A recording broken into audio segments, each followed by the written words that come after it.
আসসালামু আলাইকুম। এমন একটা এলাকায় আসছি যেই জায়গায় গাড়ি চলে না। সামনের দিকে দেখেন কি অবস্থা, দেখেন বেরিবাদে গাড়ি চলে না। এমন একটা পরিবারের জন্য এই প্যাকেজটা নিয়ে যাচ্ছি, এই বাজারটা নিয়ে যাচ্ছি। সেই ভিডিওটা যদি আপনারা না দেখেন অনেক কষ্ট পাবো। রোজা রেখে এই যে হাঁটতেছি, কষ্ট করতেছি, আপনারা আমাদের এই ভিডিওগুলো অবশ্যই শেয়ার করে দিবেন। আমি আছি এই মুহূর্তে এই দিকটায় সুন্দরবন, এই দিকটায় হচ্ছে বঙ্গোপসাগর, মোহনায় আছি। এই জায়গায় বড় বড় ঢেউ আষাঢ় মাসে এসে আছড়ে পড়ে। এখানকার মানুষ খুবই কষ্টে থাকেন। বন্যা হলে তাদের কোনো থাকার জায়গা নেই। দেখেন এই জায়গায় অনেক ফ্যামিলি আছে, খুবই কষ্টে থাকেন।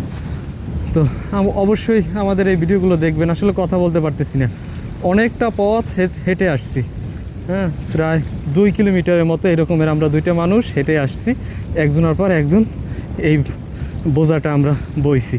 ঠিক আছে, ভালো থাকবেন সবাই। আসসালামু আলাইকুম।